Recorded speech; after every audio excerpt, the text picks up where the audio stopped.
In the name of Allah, most merciful, most kind.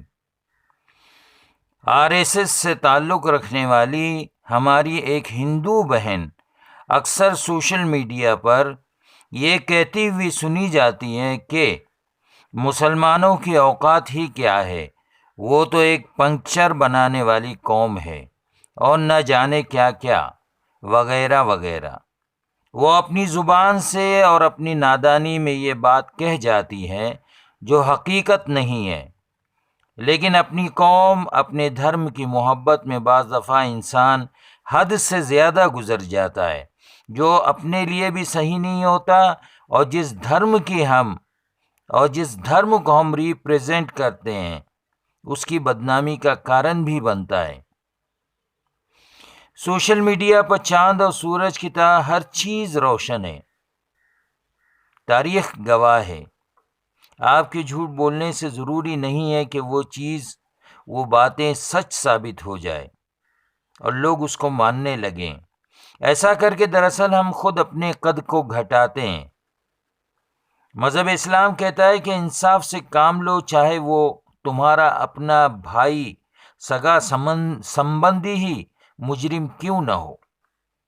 بجائے اس کا جائز ناجائز فیور کرنے کے اپنے مالک اور ایشور سے ڈرنا چاہیے کہ کل اس کے بارے میں مجھ سے یقیناً پوچھو گی، جو ججوں کا جج ہے۔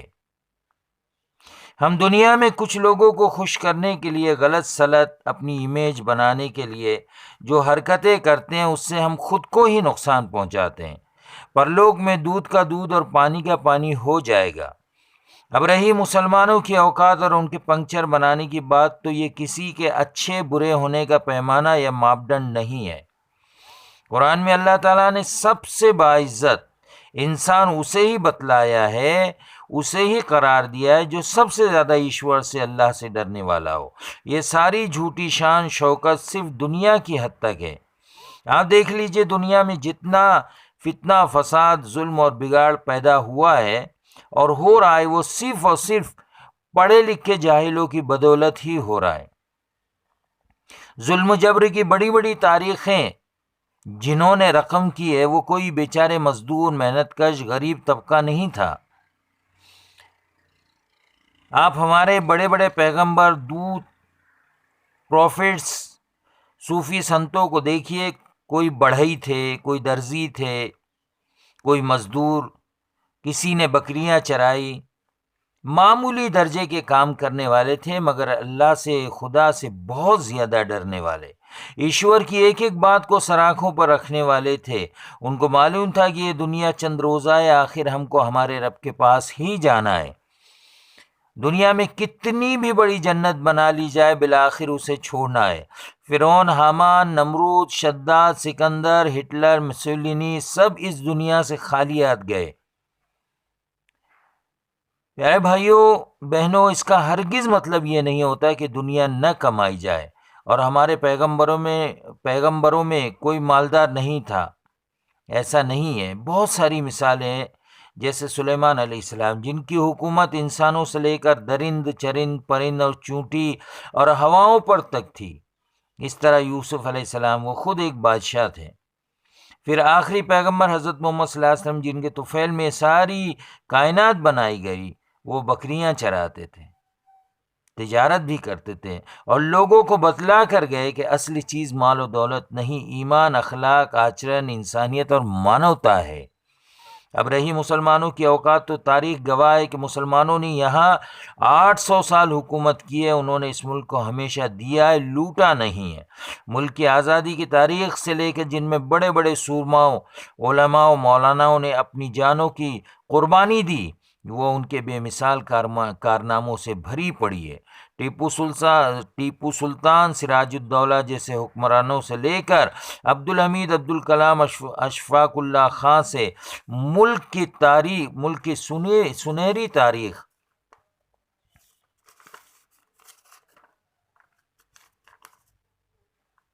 صرف انہیں نظر نہیں آتی جن پر مسلم دشمنی کا لیبل لگا، مسلم دشمنی کا چشمہ لگا ہو، جن کو سستی اور ہلکی شہرت عزیز ہو۔ ایک پرندہ ہے جس کو وڈواگل کہتے ہیں، اگر اس کو دن میں نظر نہ آئے تو اس میں سورج کا کوئی قصور نہیں ہوتا۔ مسلمانوں نے اس ملک کو تہذیب و تمدن، علم و ادب، فن تعمیر و فنون لطیفہ سے لے کر اسپورٹس کی دنیا تک خوبصورتی اور رعنائی بخشی ہے۔ اگر تعصب اور اندھی عقیدت میں صدیوں سے چمکتی یہ خوبصورتی، یہ چیزیں اگر آپ کو نظر نہیں آ رہی تو یہ آپ کا اتنا مطالعہ وسیع اور نیان اتنا گہرا نہیں ہے، تو اس میں قصور کس کا ہے؟ خود ہندو بھائیوں نے اور ہندوؤں کے عظیم تاریخ دانوں، اتہاس کاروں نے مسلمانوں کو ان کے کارناموں، خدمات، بے شمار قربانیوں پر خراج تحسین پیش کیا ہے۔ ابھی حال ہی میں مہاراشٹر کے مکھیہ منتری جناب ادھو ٹھاکرے صاحب نے کہا کہ یہ ملک مسلمانوں کے احسان کو کبھی فراموش نہیں کر سکتا۔ ہر قدرتی آفت، مصیبت، بلا اور وبا کے سمے ہر جگہ آپ کو سکھ بھائی اور مسلمان نظر آئیں گے۔ کورونا میں ہندو بھائیوں کی ان کی رسم و رواج کے مطابق ارتی کو کندھا دینے والے، اپنی جان جوخم میں ڈال کر ان کی چتاؤں کو اگنی دینے والے، کہ جہاں بیٹا ماں اور باپ کے قریب آنے کو تیار نہیں، یہی داڑھی ٹوپی والے پنکچر بنانے والوں نے ان کا ساتھ دیا۔ بجائے احسان ماننے کے بے شرمی کی حدیں پار کرنے والے کیا کوئی انسان ہو سکتے ہیں؟ اس سے آپ کیا ہندو دھرم کی نیک نامی کا باعث بن رہے ہیں یا بدنامی کا؟ جو لوگ ایسی حرکتیں کرتے ہیں وہ دراصل ہندوازم کی اصل آتما اور روح کو ختم کر رہے ہیں، اور امن پسند ہندوؤں کو جو مسلمانوں کی عزت آبرو کو بچانے کے لیے ہمیشہ آگے آگے رہتے ہیں، بدنام کر رہے ہیں۔ ہماری بہن، واقعی ہمیں دکھ ہوتا ہے آپ جب احسان فراموشی کا مظاہرہ کرتی ہیں، اور اس سے زیادہ برا اس وقت لگتا ہے جب ہمارے کچھ مسلمان بھائی آپ کو الٹا سیدھا بولتے ہیں، جو کہ اسلام اور پیارے رسول صلی اللہ علیہ وسلم کی تعلیم اور طریقہ نہیں ہے۔